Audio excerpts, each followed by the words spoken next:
Naquele domingo maldito de agosto de 1967, quando deveria ser um dia de celebração, meu próprio pai segurou meu pulso com tanta força que deixou marcas roxas por uma semana inteira, enquanto sussurrava no meu ouvido palavras que uma menina de apenas 11 anos jamais deveria escutar.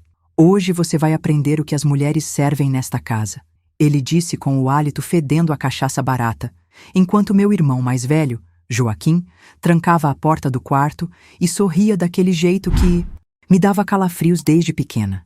Foi nesse momento que entendi que nem sempre quem deveria nos proteger é quem realmente o faz, e que às vezes a salvação vem de onde menos esperamos. Oi, meus queridos, sou Maria Benedita dos Santos, mas todo mundo aqui no interior da Paraíba me conhece como Dona Dita.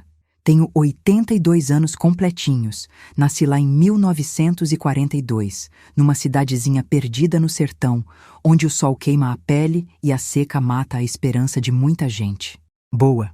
Hoje moro aqui em João Pessoa, numa casinha simples pintada de verde com flores na janela, bem pertinho do Mercado Central, onde ainda vou toda sexta-feira comprar meus temperos fresquinhos e conversar com as amigas de toda a vida. Estou aqui sentadinha na minha cadeira de balanço que meu falecido marido Severino fez com as próprias mãos, tomando meu cafezinho doce e observando vocês através dessa telinha que meus netos me ensinaram a usar. Que coisa mais linda poder conversar assim, com gente de todo canto do Brasil, né não? E olha, se vocês ficarem comigo até o final desta história, vão entender por que resolvi quebrar um silêncio de mais de 70 anos para contar o que aconteceu naqueles tempos difíceis. Se esta conversa estiver chegando até você agora, saiba que não é por acaso não, viu? Talvez você esteja passando por alguma coisa parecida ou conhece alguém que precisa ouvir estas palavras. Se inscreva aqui no canal, porque cada pessoa nova que chega aqui ajuda esta mensagem a alcançar quem mais precisa dela. É assim que conseguimos formar uma corrente de apoio e esperança para quem está sofrendo em silêncio. Vou voltar no tempo, lá para o ano de 1967, quando eu era apenas uma menina magrinha de cabelos compridos e olhos grandes, que acordava todo dia antes do galo cantar para ajudar minha mãe, Rosa, nas tarefas de casa. Nossa família morava numa casa de taipa e telha de barro vermelho, numa propriedade que meu pai, Antônio Ferreira, cuidava para um fazendeiro rico da região. Éramos 7 filhos ao todo, e eu era a quarta, depois de Joaquim, que tinha 22 anos, Francisca, que tinha 19, e José, que tinha 15. Depois de mim, vinham ainda Luísa, com 9 anos, Pedro, com 6, e a pequena Ana, com apenas 4 aninhos. Meu pai era vaqueiro, um homem alto e forte como um touro bravo, com mãos calejadas de tanto lidar com o gado e um temperamento que mudava conforme a quantidade de cachaça que tinha no corpo. Quando estava sóbrio, era só um homem calado e trabalhador. Mas quando a bebida subia à cabeça, ele se transformava numa criatura terrível que fazia toda a família tremer de medo.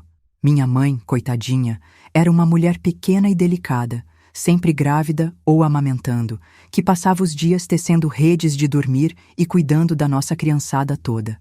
Nossa casa tinha só 3 cômodos pequenos, o quarto dos meus pais, outro onde nós meninas dormíamos todas, apertadinhas numa cama só, e a sala que também servia de cozinha, onde os meninos estendiam suas redes durante a noite. No quintal, tínhamos algumas galinhas, uma cabra leiteira e uma horta onde minha mãe plantava coentro, cebolinha e pimentão para temperar o pouco de comida que conseguíamos ter na mesa.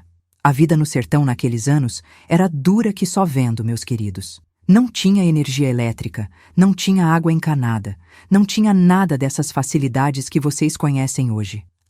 A água a gente buscava num poço distante, carregando latas pesadas na cabeça debaixo do sol escaldante. A comida era sempre a mesma coisa: farinha de mandioca, feijão quando tinha, algum pedaço de carne seca nas ocasiões especiais e muita rapadura para enganar a fome das crianças. Eu estudava numa escolinha de chão batido a mais de 1 hora de caminhada da nossa casa, onde uma professora chamada Dona Lourdes ensinava as primeiras letras para uma turma de mais de 40 meninos e meninas de todas as idades. Era uma construção simples, com paredes de tijolo cru e telhado de palha, onde todos nós nos sentávamos em bancos compridos de madeira tosca. Eu adorava aquelas horas na escola, porque era o único momento do dia onde conseguia esquecer um pouco dos problemas de casa e sonhar com um futuro diferente. Desde muito pequena, eu já percebia que havia algo errado na maneira como meu pai e Joaquim me olhavam. Era um olhar diferente do que dirigiam às minhas irmãs, um olhar que me fazia querer me esconder, me cobrir, desaparecer. Minha mãe também percebia, porque sempre arranjava uma tarefa para me manter ocupada longe deles quando estavam bebendo, ou me mandava dormir na casa da vizinha Dona Antônia quando sabia que eles iam chegar alterados da feira da cidade. Joaquim tinha parado de estudar muito cedo para ajudar meu pai com o gado, e desde então passou a imitar todos os vícios e manias do velho. Bebia tanto quanto ele, falava palavrão na frente das crianças e tinha desenvolvido uma crueldade especial comigo que me deixava apavorada.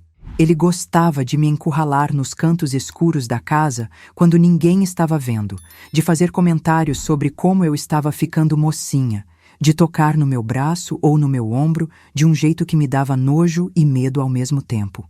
As coisas foram piorando conforme eu ia crescendo. Aos 10 anos, já tinha que me vestir e me despir escondida, porque sentia os olhos deles me seguindo por toda parte. Aos 11, comecei a ter pesadelos onde eles me perseguiam por corredores escuros sem saída. Minha mãe fazia o que podia para me proteger, mas uma mulher sozinha contra 2 homens violentos e alcoólatras tinha muito pouco poder de ação. E foi exatamente no dia 8 de agosto de 1967, um domingo que ficou marcado para sempre na minha memória como o dia em que minha infância quase foi roubada para sempre, que tudo mudou. Era o Dia dos Pais, uma data que deveria ser de alegria e união familiar, mas que se transformou no dia mais aterrorizante da minha vida até então. Meu pai e Joaquim tinham passado a noite anterior bebendo na feira da cidade vizinha e chegaram em casa no meio da madrugada, fazendo escândalo e acordando toda a família. Naquela manhã amaldiçoada do Dia dos Pais, acordei com o barulho deles discutindo no terreiro sobre não sei que negócio de uma vaca que tinha sumido do pasto. O sol ainda nem tinha nascido. Direito quando ouvi meu pai gritando que alguém ia pagar caro por aquela perda e que ele ia botar ordem naquela casa de qualquer jeito. Minha mãe se levantou rapidinho, acendeu o fogão a lenha e começou a preparar o café da manhã em silêncio, com aquela cara de quem já sabia que o dia ia ser pesado. Fui ajudar ela a ralar a mandioca para fazer a tapioca, tentando não fazer barulho para não chamar a atenção dos 2 homens que estavam cada vez mais alterados lá fora.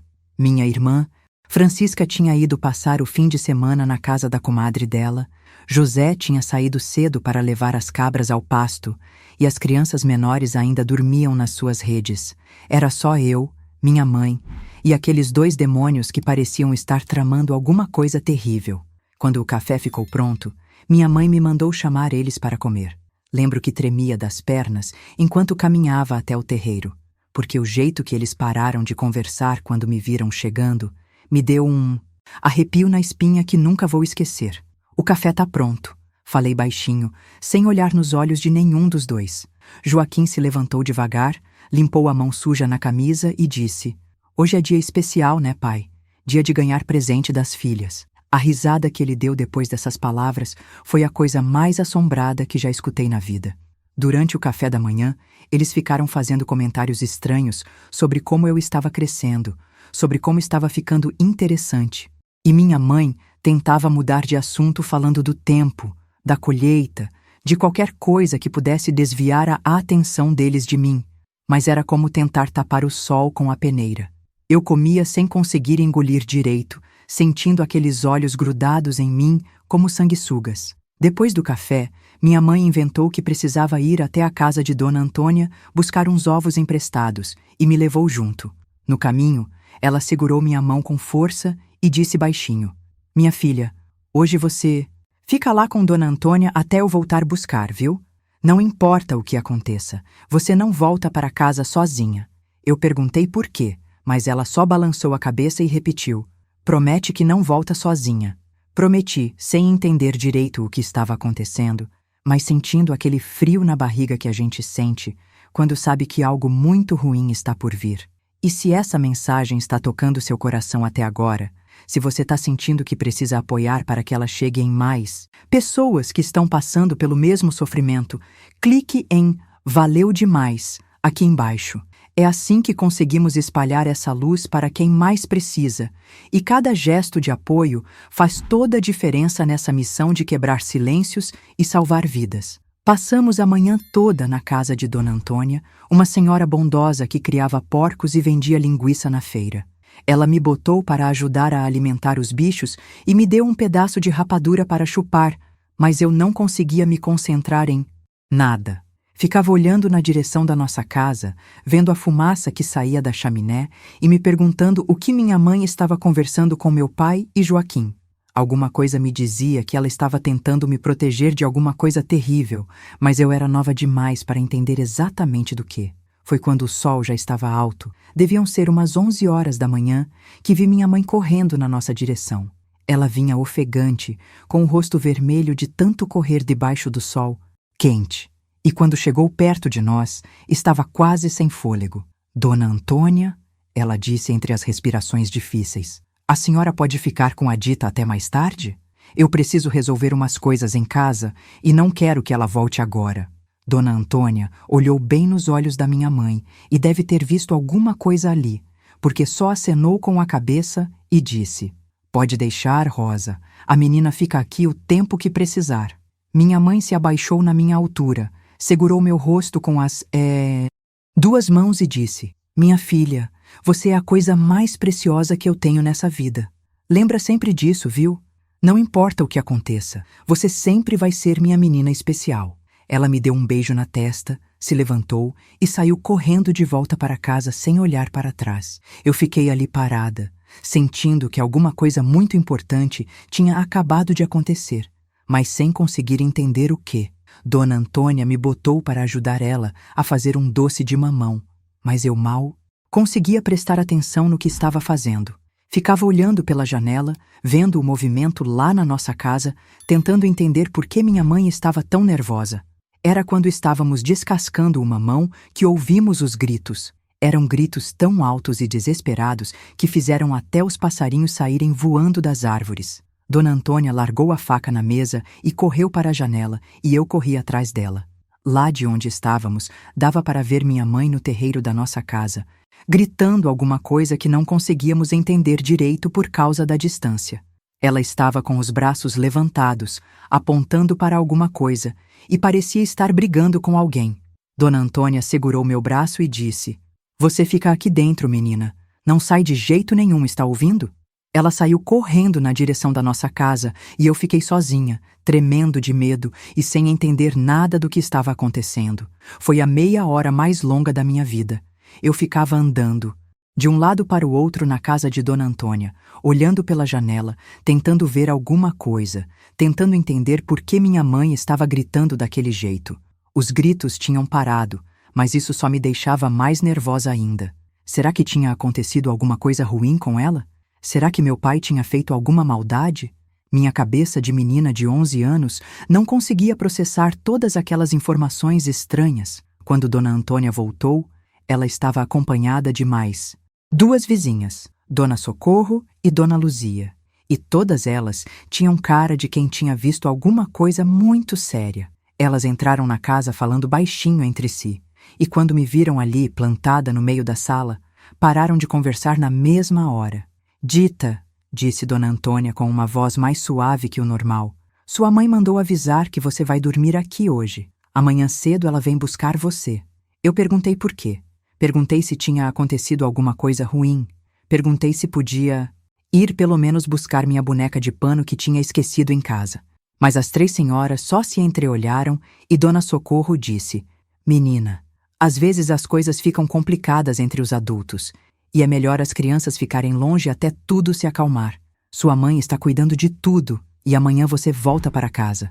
Elas falavam de um jeito que me deixava ainda mais preocupada, como se estivessem escondendo alguma coisa muito importante de mim.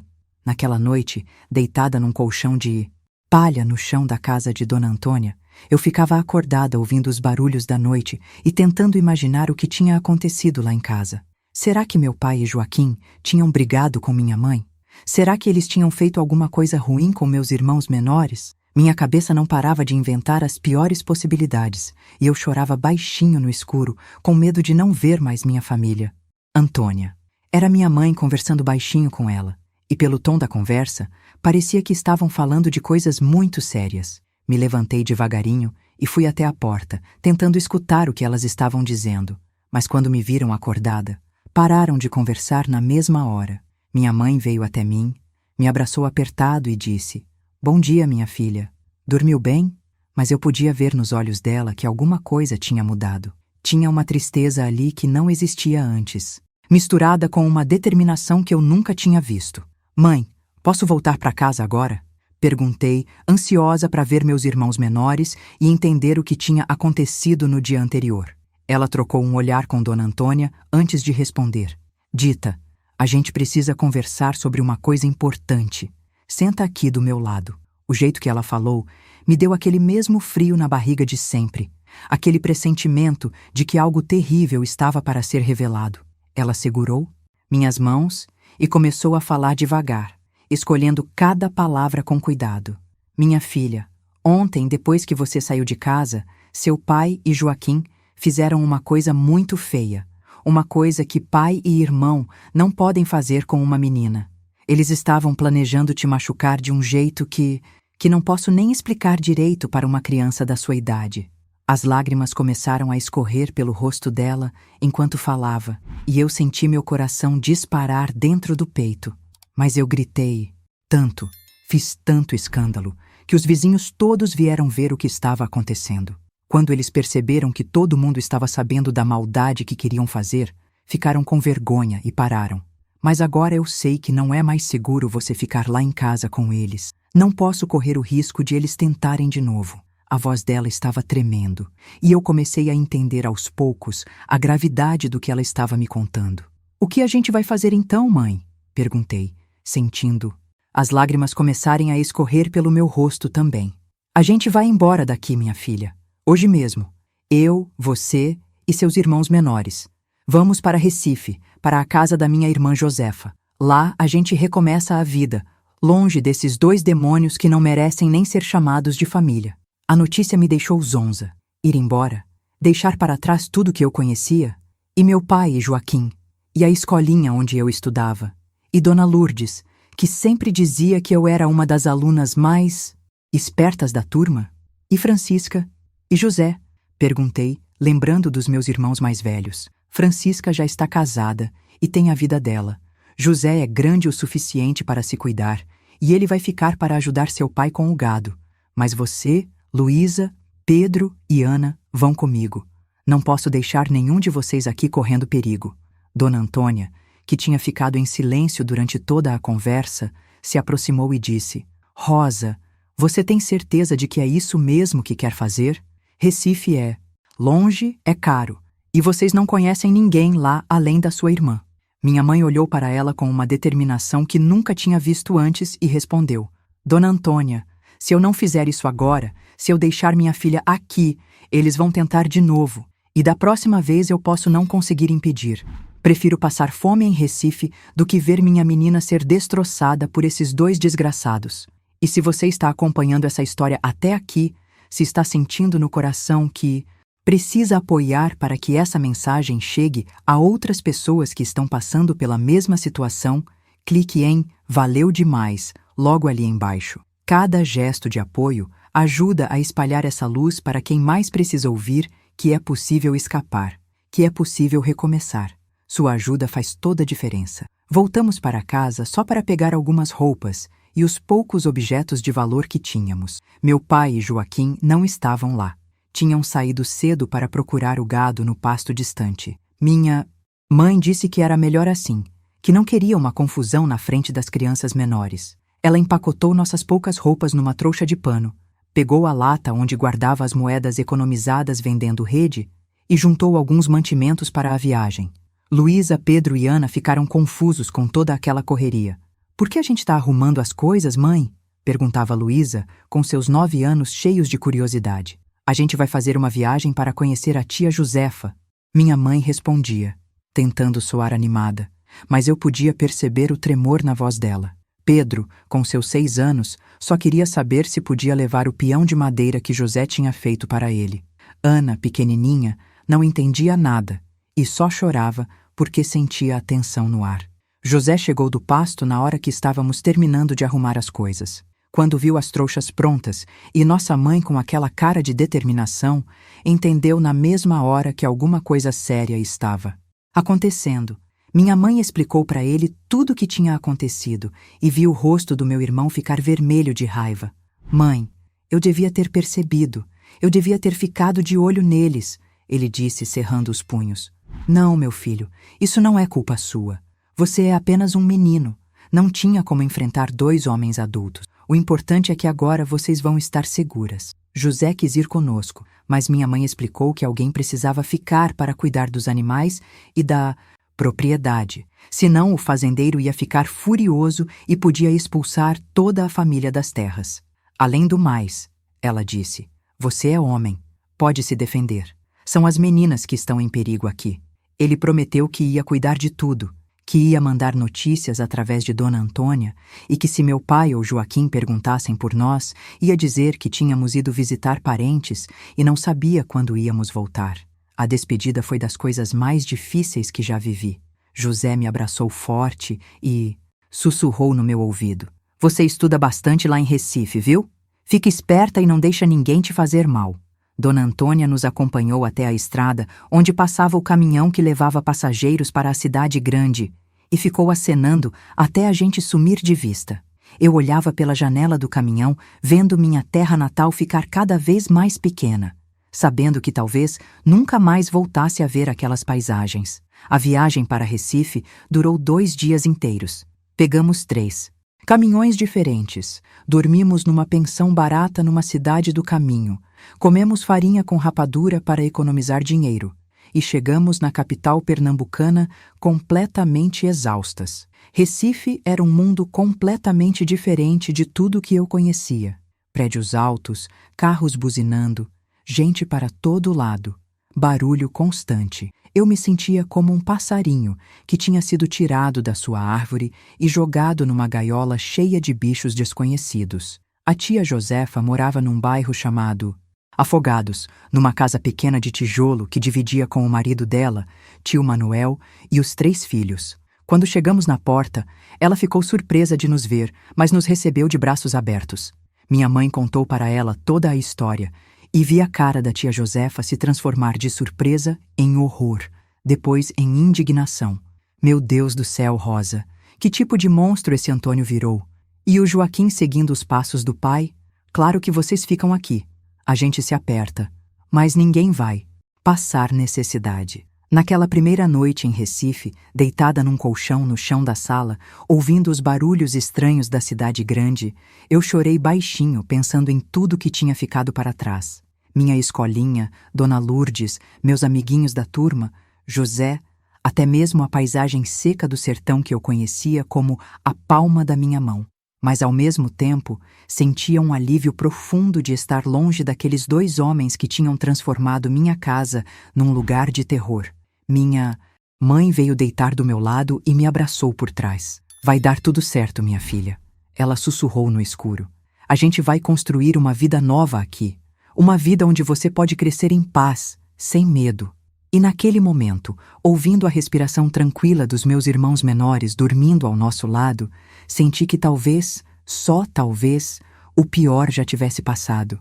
E cada dia era uma luta para conseguir um prato de comida e um lugar para dormir em paz. A casa da tia Josefa era pequena demais para tanta gente, e por mais que ela fosse boa conosco, dava para sentir a tensão crescendo com o passar dos dias. Tio Manuel trabalhava como carregador no porto e ganhava muito pouco. Mal dava para sustentar a própria família, quanto mais nós 4 a mais. Minha mãe saía todo dia cedo, procurando trabalho, batendo de porta em porta, oferecendo serviços de costura, lavagem de roupa, qualquer coisa que pudesse render uns trocados. Ela voltava no final do dia com os pés inchados e o rosto marcado pelo sol forte, muitas vezes sem ter conseguido nada.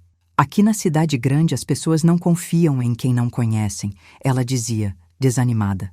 Não é como no interior, onde todo mundo sabe quem é quem desde criança. Eu tentei me matricular numa escola pública do bairro, mas descobri que estava anos atrasada em relação às crianças da minha idade que tinham estudado na capital. O que eu tinha aprendido na escolinha do sertão era muito básico comparado ao que os meninos e meninas de Recife sabiam. A professora, uma mulher sisuda chamada Dona Palmira, me colocou numa turma com crianças bem mais novas que eu, o que me deixava envergonhada e desmotivada. Além da dificuldade com os estudos, eu sofria com a diferença no jeito de falar. Meu sotaque sertanejo causava risos na turma, e os outros alunos me imitavam fazendo piada das minhas palavras. "Oxente, menina, de onde você saiu?" Eles diziam zombando. "Parece que veio do fim do mundo." Eu chegava em casa chorando quase todo dia, contando para minha mãe como os outros me tratavam, e ela me consolava, dizendo que com o tempo as coisas iam melhorar. Foi quando completei 12 anos, em dezembro de 1967, que as coisas começaram a mudar um pouquinho. Minha mãe conseguiu um emprego fixo numa lavanderia do centro da cidade, lavando roupa de gente rica. Era um trabalho pesado, com as mãos sempre machucadas pelo sabão forte e as costas doendo de tanto se curvar sobre as tinas, mas pelo menos garantia um dinheiro certo no final do mês. Com o primeiro salário dela, conseguimos alugar um quartinho minúsculo num cortiço não muito longe da casa da tia Josefa. Era um espaço apertado, onde mal cabíamos todos, mas era nosso. Pela primeira vez desde que saímos do sertão, tínhamos nossa própria privacidade, nosso cantinho, onde podíamos chorar, rir ou conversar sem incomodar ninguém. O quartinho tinha apenas uma cama de casal onde minha mãe dormia com Ana, e nós 3 mais velhos dormíamos em colchões no chão. E se essa história está tocando fundo no seu coração, se você está sentindo que quer apoiar para que mais pessoas ouçam essas palavras de esperança e reconstrução, clique em "Valeu demais", logo ali embaixo. Esse gesto pequeno, mas cheio de amor, ajuda essa mensagem a chegar em quem mais precisa. Escutar que é possível sair do sofrimento e construir uma vida nova. Na escola, eu me esforçava como nunca para recuperar o tempo perdido. Ficava acordada até tarde estudando à luz de uma vela, porque energia elétrica era cara demais para usar sem necessidade. Dona Palmira, que no começo parecia tão brava, foi percebendo minha dedicação e começou a me dar atenção especial, me emprestando livros e me ensinando depois do horário das aulas. "Você tem uma sede de aprender que é rara de ver", ela me disse um dia. "Não desista, menina. A educação é a única coisa que pode mudar sua vida para sempre." Foi também nessa época que conheci Antônio Carlos, um rapaz de 15 anos que morava no mesmo cortiço que a gente. Ele trabalhava como engraxate na estação de trem e tinha um jeito gentil e respeitoso que me chamava a atenção. Diferente dos homens da minha família, Antônio Carlos falava baixo, nunca levantava a voz e tratava todas as mulheres, até as mais velhas, com uma educação que eu nunca tinha visto antes. Começamos a conversar nos finais de tarde, quando eu voltava da escola e ele estava chegando do trabalho. Ele me contava sobre os diferentes tipos de gente que passavam pela estação, sobre os sonhos que tinha de um dia ter um negócio próprio, sobre como queria conhecer outras cidades do Brasil. Eu contava para ele sobre meus estudos, sobre como queria ser professora igual Dona Palmira, sobre a saudade que sentia do sertão misturada com o alívio de estar longe de lá. Uma tarde, quando estávamos conversando no quintal do cortiço, Antônio Carlos perguntou por que eu e minha família tínhamos vindo para Recife. Era uma pergunta que eu sabia que um dia alguém ia fazer, mas que sempre evitava responder com detalhes. Olhei para ele, vi a sinceridade nos olhos dele e, por algum motivo, senti que podia confiar. Contei tudo, sobre meu pai alcoólatra, sobre Joaquim e os olhares estranhos, sobre o que quase aconteceu naquele domingo. Terrível, sobre como minha mãe teve coragem de nos tirar de lá. Antônio Carlos me ouviu em silêncio, sem me interromper, sem fazer perguntas indiscretas. Quando terminei de falar, ele ficou quieto por um longo tempo, olhando para o chão. Depois levantou os olhos para mim e disse: "Dita, sua mãe é uma mulher muito corajosa, e você também é. Não é qualquer pessoa que consegue recomeçar a vida do zero assim." Naquele momento senti que tinha encontrado alguém que realmente me entendia. Alguém com quem podia ser eu mesma sem medo de ser julgada. Meus irmãos menores também estavam se adaptando aos poucos à vida na cidade grande. Luísa, sempre esperta, aprendeu rapidinho a ler e escrever, e logo estava ajudando Pedro com as lições de casa. Pedro, com seu jeitinho tímido, demorou mais para se enturmar, mas acabou encontrando uns meninos da sua idade que moravam no mesmo cortiço e começou a brincar com eles no quintal. Ana, pequenininha, não se lembrava muito da vida anterior e para ela Recife sempre foi casa. Minha mãe, apesar do trabalho pesado na lavanderia, estava mais tranquila do que eu tinha visto em anos.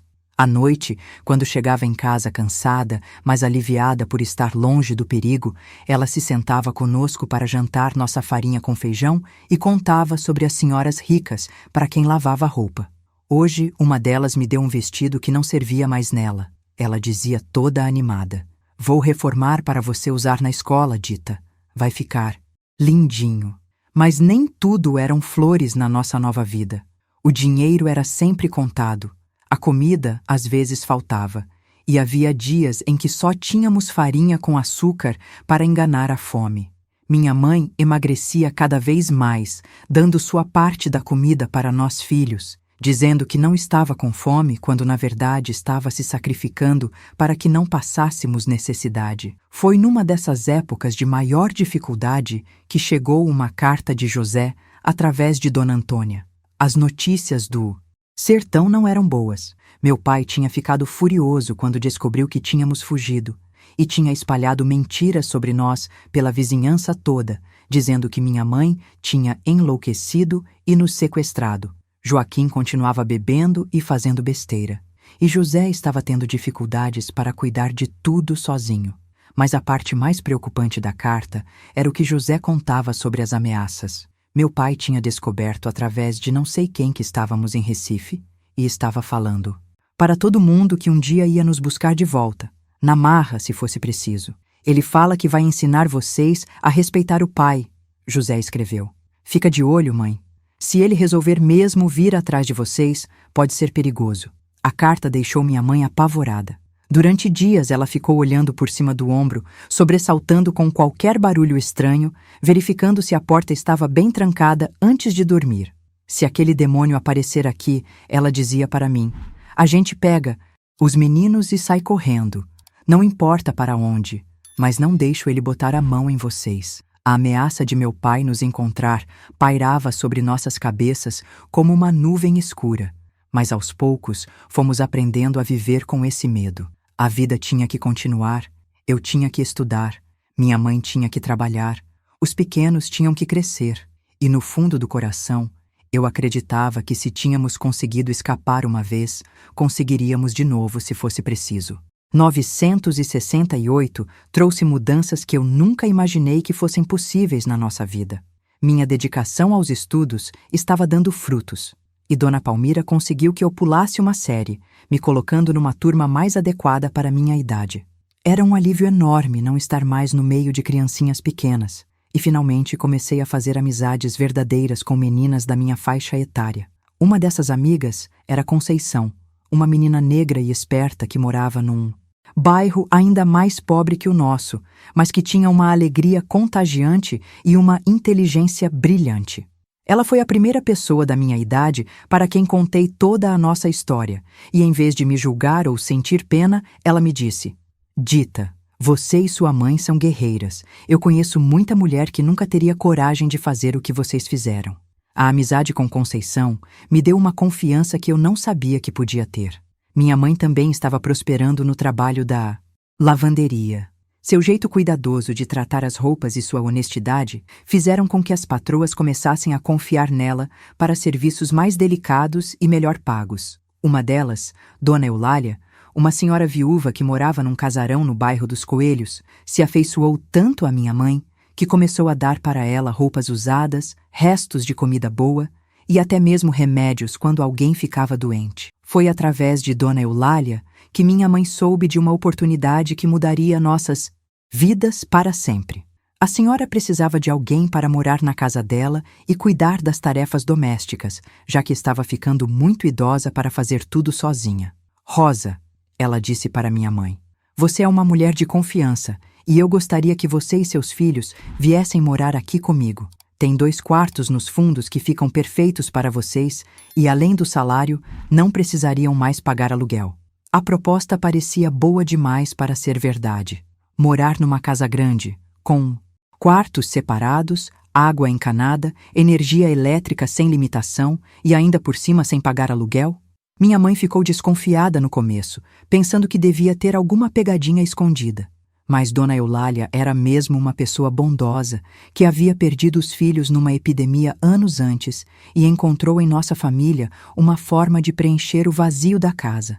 A mudança para a casa de Dona Eulália foi como sair de um pesadelo e entrar num sonho. Pela primeira vez na vida, cada um de nós tinha sua própria cama. Eu e Luísa dividíamos um quarto, Pedro e Ana dividiam outro, e minha mãe ficou num quartinho só dela, ao lado da cozinha. Tínhamos banheiro dentro de casa, chuveiro com água quente, geladeira onde podíamos guardar comida sem medo de estragar. Mas o mais importante de tudo era a segurança. A casa de Dona Eulália ficava num bairro melhor, com vizinhos atentos e um portão alto que dificultava a entrada de estranhos. Se meu pai realmente viesse nos procurar, seria muito mais difícil ele nos encontrar ali. Eu dormia tranquila pela primeira vez em meses, sem aquele sobressalto constante de quem está sempre esperando uma ameaça aparecer. Dona Eulália também se interessou pelos meus estudos. Ela havia sido professora antes de se casar, e quando descobriu que eu queria seguir a mesma carreira, ficou entusiasmada em me ajudar. Me emprestava livros da sua biblioteca particular, me ensinava português e matemática nas horas vagas, e até mesmo me dava aulas de boas maneiras e comportamento social. Uma professora precisa saber se portar em qualquer ambiente, ela dizia. Não basta conhecer a matéria, tem que ter postura e elegância. Antônio Carlos continuava sendo meu grande amigo e confidente. Agora que morávamos em casas distantes, nos víamos menos, mas sempre que possível, ele dava um jeito de ir me visitar. Dona Eulália gostou dele desde o primeiro encontro, dizendo que era raro ver um rapaz tão educado e trabalhador. Esse menino tem futuro, ela me disse num tom que fez meu coração acelerar. E vocês dois fazem um par bonito. Com 15 anos, eu estava começando a sentir coisas diferentes por Antônio Carlos. Não era mais só amizade, era alguma coisa mais profunda que me deixava nervosa e feliz ao mesmo tempo. Ele também parecia estar mudando comigo. Me olhava diferente, falava de um jeito mais carinhoso, às vezes segurava minha mão quando estávamos conversando. Mas havia sempre uma sombra pairando sobre esses sentimentos novos, o medo de que qualquer aproximação romântica pudesse despertar em mim lembranças ruins do que quase aconteceu com meu pai e Joaquim. Uma tarde, quando estávamos sentados no jardim da casa de Dona Eulália, Antônio Carlos segurou minha mão e disse: Dita, eu gosto muito de você, mais do que de uma amiga. Meu coração disparou, mas junto com a alegria veio um medo terrível. E se o que eu sentia por ele não fosse amor de verdade, mas só confusão? E se eu não conseguisse separar o carinho dele das memórias horríveis do que os homens da minha família queriam fazer comigo? Contei para ele sobre esses medos, sobre como às vezes tinha pesadelos onde meu pai e Joaquim apareciam, sobre como tinha pavor de qualquer tipo de contato físico mais íntimo. Antônio Carlos me ouviu com paciência e depois disse: Dita, a gente não precisa ter pressa para nada. Eu posso esperar o tempo que for necessário. O importante é que você saiba que comigo você sempre vai estar segura, sempre vai ser respeitada. Nesse meio tempo, as notícias que chegavam do sertão, através das cartas de José, eram cada vez mais preocupantes. Meu pai tinha começado a beber ainda mais depois da nossa fuga, e estava se tornando violento com qualquer pessoa que cruzasse seu caminho. Tinha brigado com vários vizinhos, sido expulso de algumas vendas da região e até mesmo o fazendeiro para quem trabalhava estava perdendo a paciência com ele. Joaquim, seguindo os passos do pai, tinha se envolvido em confusões sérias e chegou até a ser preso por alguns dias depois de uma briga numa festa da cidade. José escrevia que estava cada vez mais difícil conviver com os dois e que, se não fosse a responsabilidade de cuidar dos animais e da propriedade, já teria vindo embora também. Mas a notícia mais assustadora chegou numa carta de abril de 1969. José contava que meu pai tinha descoberto exatamente onde estávamos morando, em Recife, através de um conhecido que tinha parentes na capital. Mãe, ele escreveu, o pai está falando que vai viajar aí para buscar vocês de volta. Ele diz que não vai permitir que a família se desmanche por causa de birra de mulher. Fica atenta, porque quando ele bota uma coisa na cabeça, é capaz de fazer mesmo. A carta deixou minha mãe em pânico total. Durante dias ela não conseguiu trabalhar direito, ficava olhando para a rua através das janelas, sobressaltava com qualquer barulho de motor ou vozes masculinas. Dona Eulália percebeu o estado dela e insistiu para saber o que estava acontecendo. Quando minha mãe contou sobre a ameaça, a senhora ficou indignada. Que tipo de homem é esse que persegue a própria família? Rosa, você pode ficar tranquila. Se ele aparecer aqui, eu chamo a polícia na mesma hora.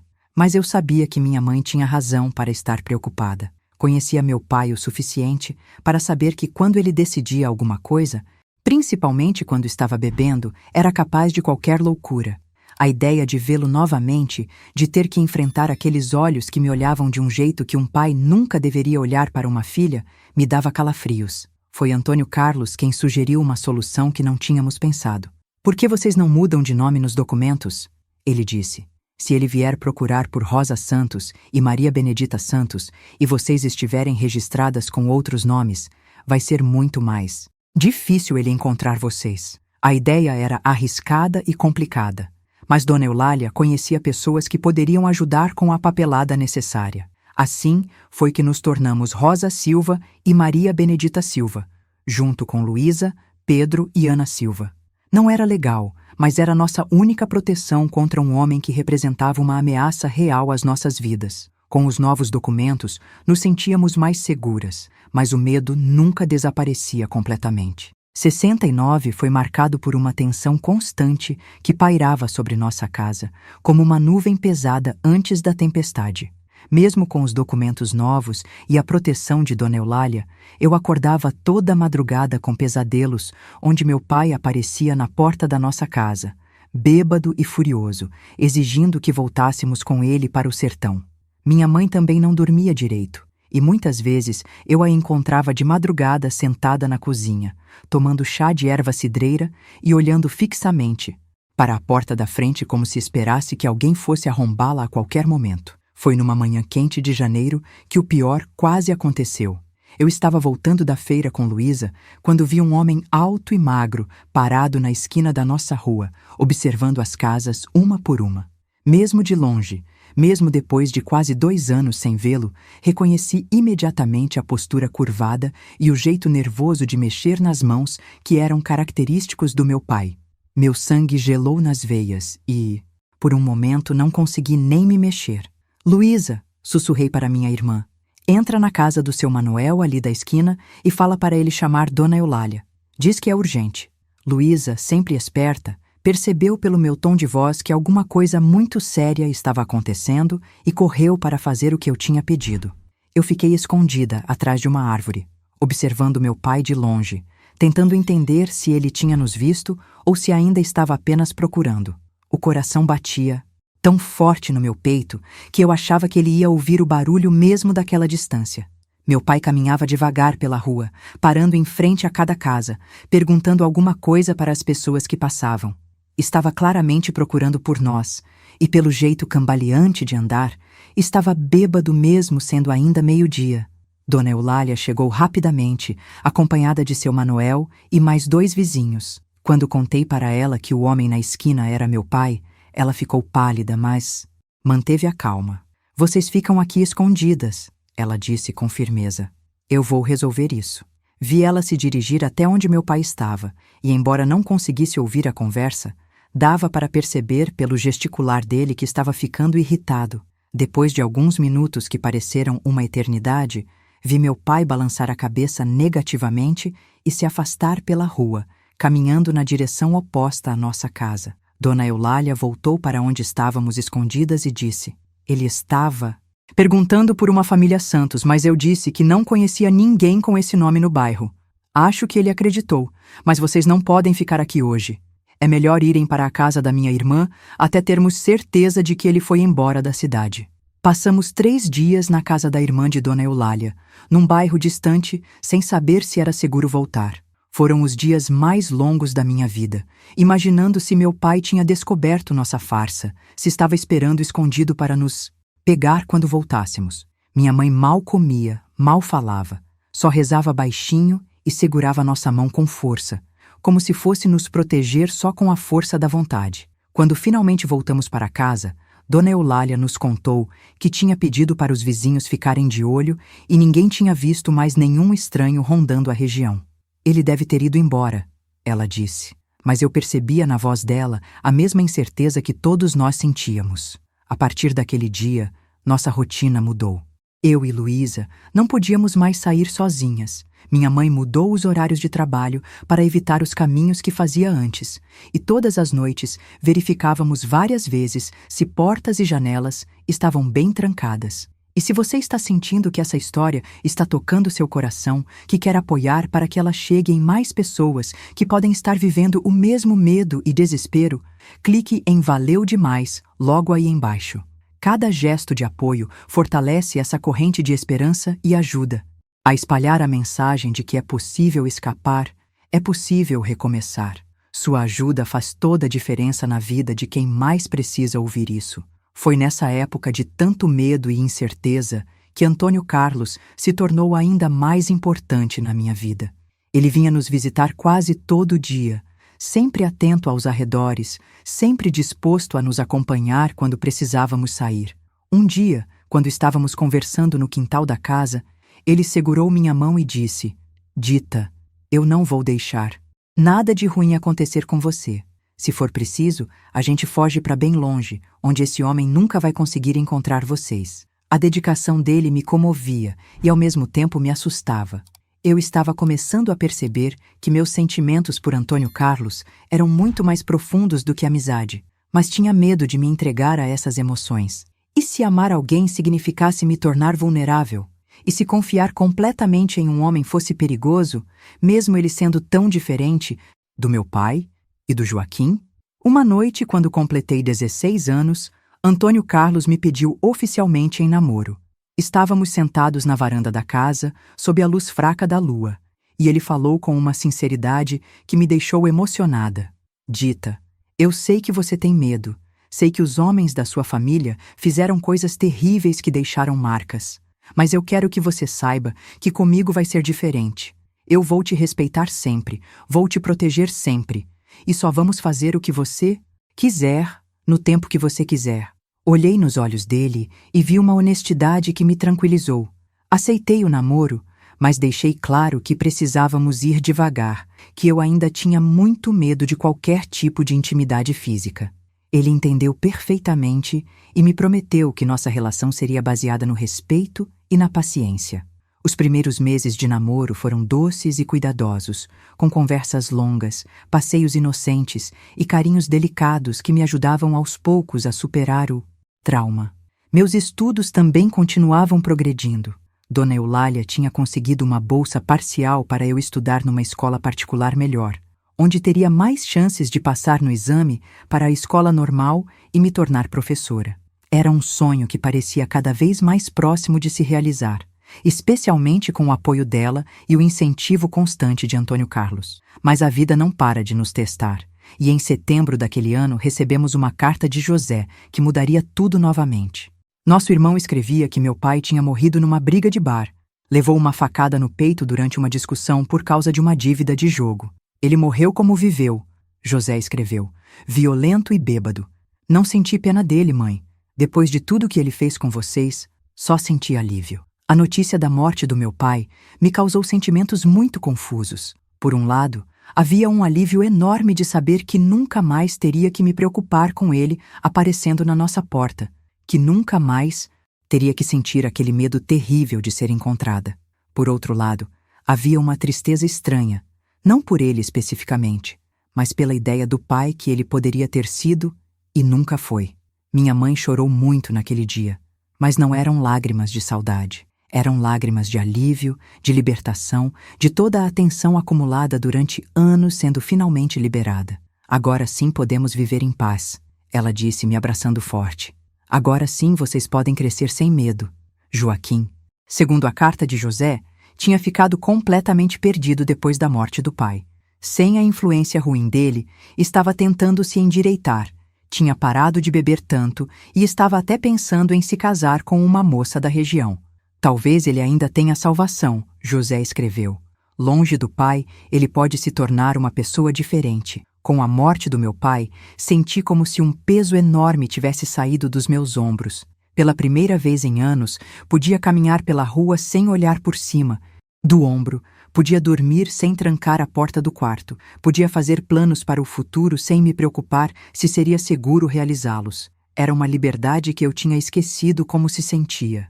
Antônio Carlos ficou quase tão aliviado quanto eu com a notícia. Agora vocês estão realmente livres, ele disse me beijando na testa. Agora podemos pensar no nosso futuro sem medo. E pela primeira vez, desde que o conhecia, comecei a acreditar que realmente podíamos ter um futuro juntos. Um futuro construído sobre amor e respeito, não sobre medo e submissão. Dona Eulália, sempre sábia, me disse algo que nunca esqueci. Dita: a morte do seu pai é o fim de um capítulo muito doloroso da sua vida. Agora você pode escrever os próximos capítulos do jeito que quiser. Não deixe que as maldades do passado manchem as belezas do futuro que está por vir. Fundo depois de anos, segurando a respiração. Eu me joguei nos estudos com uma dedicação ainda maior, sabendo que agora podia fazer planos de longo prazo, sem me preocupar se seria seguro realizá-los. Dona Eulália aumentou minha carga de aulas particulares, me preparando intensivamente para o exame da escola normal que aconteceria no início de 1970. Antônio Carlos também estava prosperando no trabalho. Tinha conseguido um emprego melhor numa oficina mecânica do centro da cidade, onde aprendia a consertar carros e ganhava um salário que permitia sonhar com um futuro mais estável. Nos fins de semana, ele vinha me buscar para passeios pela cidade, me levava para conhecer lugares que eu nunca tinha visto, como o Teatro Santa Isabel e a Casa da Cultura. Era um mundo novo se abrindo para mim, cheio de possibilidades que antes pareciam inalcançáveis. Nossa relação também estava evoluindo naturalmente. Com o passar dos meses, o medo que eu sentia de qualquer contato físico foi diminuindo, substituído por uma confiança crescente na bondade e no respeito dele. Os primeiros beijos vieram devagar, cheios de cuidado, e cada carinho novo era uma vitória sobre as memórias ruins que meu pai e Joaquim tinham plantado na minha cabeça. Antônio Carlos tinha uma paciência infinita, nunca me pressionava, sempre esperava eu dar o primeiro passo. Foi em dezembro de 1969 que aconteceu algo que mudou completamente minha perspectiva sobre relacionamentos entre homens e mulheres.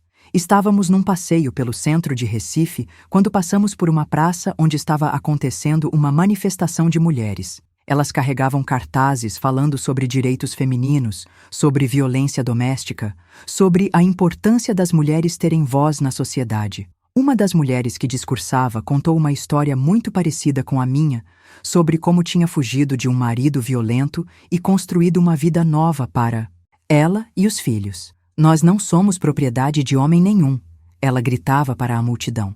Nós temos o direito de viver sem medo, de fazer nossas próprias escolhas, de dizer não quando não queremos alguma coisa.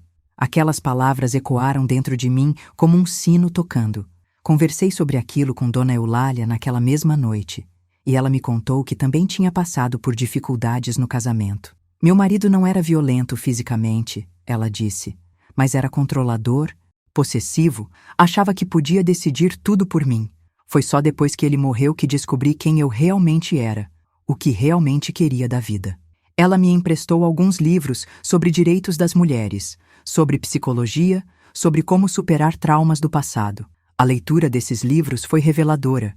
Descobri que o que tinha acontecido comigo não era culpa minha, que o comportamento do meu pai e do Joaquim tinha nome: abuso sexual e violência doméstica. Descobri também que muitas mulheres passavam por situações parecidas e que era possível se curar completamente dessas feridas quando se tinha apoio adequado e muita determinação. Em fevereiro de 1970, prestei o exame para a escola normal e passei em terceiro lugar entre mais de 200 candidatas. A alegria que senti naquele dia foi indescritível, não só pela conquista pessoal, mas por saber que estava honrando o sacrifício que minha mãe tinha feito por mim.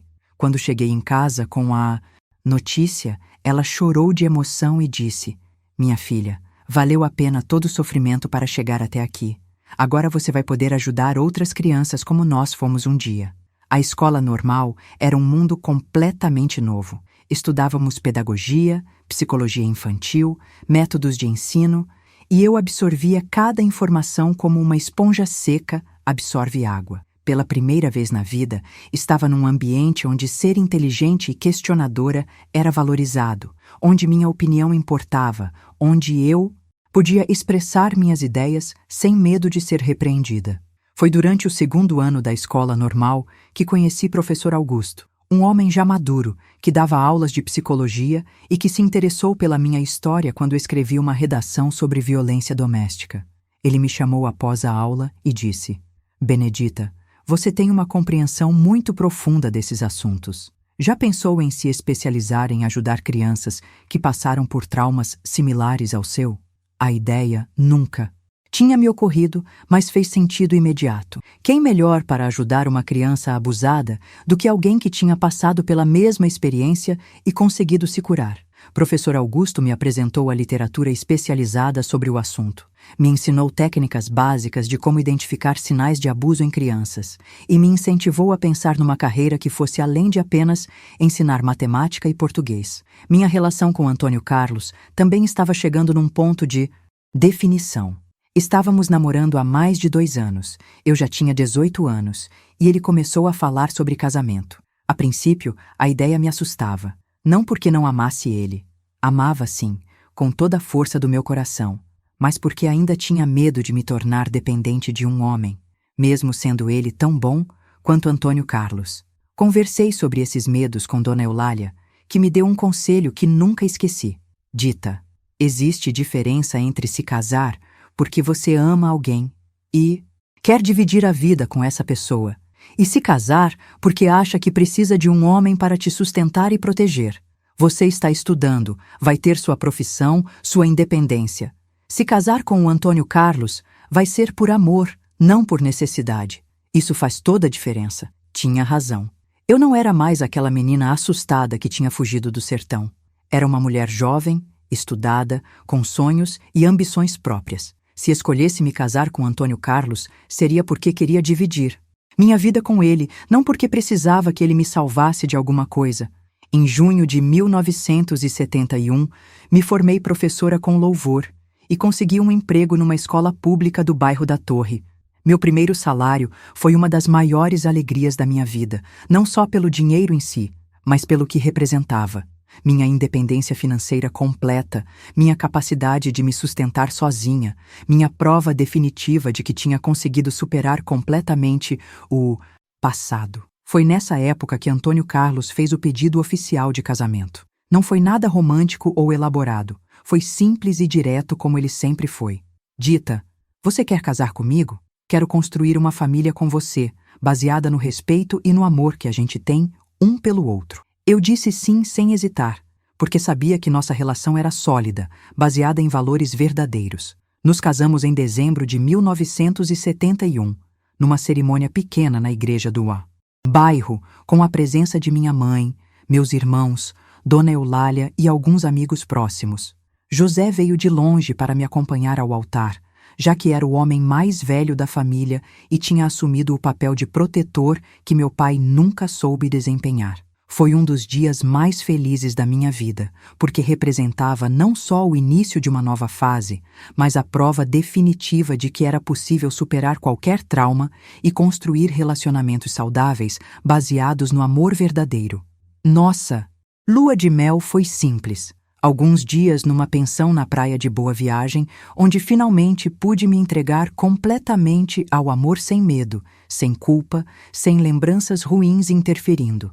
Antônio Carlos foi delicado e paciente como sempre, e nossa primeira noite como marido e mulher foi tudo que eu sempre sonhei que podia ser: carinhosa, respeitosa, cheia de amor verdadeiro. Morávamos numa casinha simples que alugamos perto da escola onde eu trabalhava, e cada canto daquele lar era impregnado de amor e respeito mútuo. Antônio Carlos tinha conseguido abrir sua própria oficina mecânica, um sonho antigo que finalmente se tornava realidade, e eu estava me especializando cada vez mais em identificar e ajudar crianças que sofriam abusos em casa. Foi na escola que descobri minha verdadeira vocação. Além de ensinar as matérias normais, comecei a perceber sinais em algumas crianças que outros professores não notavam. O jeito de se encolher quando um adulto se aproximava, as marcas estranhas no corpo, a mudança súbita de comportamento, o medo excessivo de voltar para casa. Eram sinais que eu conhecia bem demais, porque tinha sido aquela criança um dia. Uma dessas crianças era Carlinhos, um menino de 8 anos que chegava na escola sempre machucado, com desculpas esfarrapadas sobre quedas e acidentes. Um dia, quando ele apareceu com uma marca roxa no pescoço, não consegui mais ficar calada. Chamei ele para conversar em particular e, com muito cuidado, comecei a fazer perguntas. Aos poucos, ele foi contando que o padrasto batia nele e na mãe, e que às vezes fazia coisas ruins com ele que ele não sabia explicar direito. Meu coração se partiu ouvindo aquela história, porque era como estar vendo minha própria infância sendo repetida na vida de outra criança inocente. Conversei com a diretora da escola, que acionou os órgãos competentes, e conseguimos tirar Carlinhos daquela situação de perigo. Ver aquele menino aos poucos recuperando a alegria e a confiança foi uma das experiências mais gratificantes da minha vida. A partir daquele caso, me tornei conhecida na região como a professora que tinha jeito com crianças traumatizadas. Outros educadores começaram a me procurar quando suspeitavam de casos de abuso, e eu desenvolvi métodos próprios para ganhar a confiança dessas crianças e ajudá-las a falar sobre o que estavam sofrendo. Era um trabalho emocionalmente pesado, mas que me dava um propósito que ia muito além de simplesmente ensinar a ler e escrever. Em 1974, engravidei do nosso primeiro filho. A gravidez foi tranquila e cheia de alegria, mas confesso que também senti alguns medos. E se eu não soubesse ser uma boa mãe? E se o trauma do meu passado interferisse na minha capacidade de cuidar de uma criança? Antônio Carlos me tranquilizava sempre, dizendo que eu seria uma mãe maravilhosa justamente porque sabia o que uma criança precisava para se sentir segura e amada. Roberto nasceu em março de 1975, um bebê saudável e risonho que trouxe ainda mais luz para nossa casa. Ser mãe foi uma experiência transformadora. Cada sorriso dele, cada carinho, cada momento de dependência total me fazia entender melhor o tamanho da responsabilidade que é proteger uma criança. E me fazia sentir ainda mais nojo do que meu pai e Joaquim tinham tentado fazer comigo. 2 anos depois nasceu nossa filha, Mariana, uma menina esperta e teimosa que desde pequena mostrava uma personalidade forte. Criamos nossos filhos com muito amor, mas também com muita atenção aos sinais. Eles sabiam desde cedo que ninguém tinha o direito de tocar no corpo deles de forma inadequada, que deviam sempre contar para nós se alguém fizesse alguma coisa que os deixasse desconfortáveis, que não existiam segredos ruins, que não podiam ser contados para os pais. Minha mãe, que já estava com mais de 60 anos, ajudava a cuidar dos netos com um carinho que era lindo de ver. Ela sempre dizia que criar aquelas crianças numa casa cheia de amor era sua forma de curar as feridas que a vida tinha deixado nela. Ver meus filhos brincando no colo da avó, seguros e felizes, me confirmava que tínhamos feito a escolha certa naquele dia distante quando fugimos do sertão.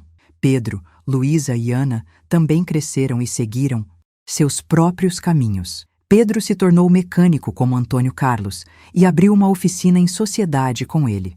Luísa se casou com um homem bom e teve 3 filhos lindos. Ana, a mais nova, surpreendeu todo mundo se tornando enfermeira e indo trabalhar em hospitais públicos, cuidando de pessoas carentes. Todos nós conseguimos construir vidas dignas e felizes, provando que era possível quebrar ciclos de violência e criar uma nova história. José continuou no sertão, cuidando da propriedade, mas visitava Recife pelo menos uma vez por ano. Joaquim, depois da morte do pai, realmente tinha mudado de vida. Se casou, teve filhos, parou de beber e nunca mais deu problema para ninguém. Às vezes eu me perguntava se ele se lembrava do que tinha feito comigo, se sentia remorso, mas preferia não pensar muito nisso. O importante era que não tinha conseguido me destruir. Em 1980, depois de quase 10 anos trabalhando com crianças traumatizadas, recebi um convite para dar palestras sobre o assunto em outras cidades. Era reconhecimento pelo trabalho que desenvolvi, mas mais que isso, era uma chance de espalhar conhecimento sobre como identificar e ajudar crianças em situação de risco. E se você chegou até aqui comigo nessa jornada de dor e superação, se sentiu que essa história tocou seu coração de alguma forma especial, clique em Valeu Demais para apoiar essa missão de espalhar esperança. Cada gesto de carinho ajuda essa mensagem a alcançar outras pessoas que podem estar vivendo o mesmo sofrimento que eu vivi, mas que ainda não encontraram força para escapar. Viajei por todo o Nordeste dando palestras, ensinando professores e assistentes sociais a identificar sinais de abuso, compartilhando minha história como exemplo de que era possível superar qualquer trauma com apoio adequado. Em cada cidade que visitava, encontrava mulheres e crianças com histórias parecidas com a minha, e ver o alívio nos olhos delas, quando percebiam que não estavam sozinhas, era a maior recompensa que eu podia ter. Foi durante uma dessas viagens, numa cidade do interior da Bahia, que conheci Dona Francisca, uma senhora de 80 anos que me procurou depois de uma palestra. Ela me contou que tinha sofrido abusos do próprio pai quando criança, nos anos 1920, e que nunca tinha contado isso para ninguém em toda a vida. Menina, ela disse com lágrimas nos olhos, ouvir você falar me deu uma paz que eu não sentia há 60 anos. Agora, eu sei que não foi culpa minha. Casos como o de Dona Francisca me faziam entender a importância do trabalho que estava desenvolvendo. Não era só sobre salvar crianças em perigo hoje.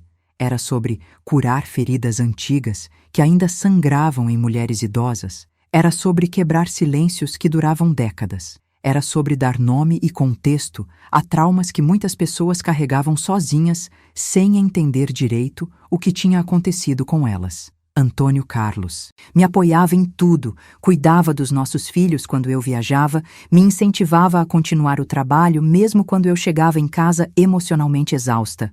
Você está salvando vidas, Dita, ele sempre dizia. Não pode parar agora. E realmente não podia. Cada criança que conseguia ajudar, cada mulher que conseguia orientar, cada família que conseguia salvar da violência doméstica justificava todo o esforço. Hoje, aos 82 anos, olho para trás e vejo que minha vida teve um propósito muito maior do que eu imaginava quando era aquela menina assustada fugindo do sertão. O trauma que quase me destruiu se transformou na minha maior ferramenta para ajudar outros. A dor que carreguei por anos se transformou em sabedoria para orientar quem ainda estava sofrendo. Antônio Carlos morreu há 5 anos, levado por um problema no coração. Mas vivemos juntos quase 50 anos de pura felicidade. Ele me provou todos os dias que existem homens bons no mundo, homens que sabem amar e respeitar, homens que veem nas mulheres companheiras, não propriedades. Meus filhos cresceram se tornando adultos íntegros e carinhosos, meus netos me enchem de alegria, e tenho a certeza de que consegui quebrar para sempre a corrente de violência que marcou minha infância. Se você chegou até o final desta história, meus queridos, é porque de alguma forma ela falou com seu coração.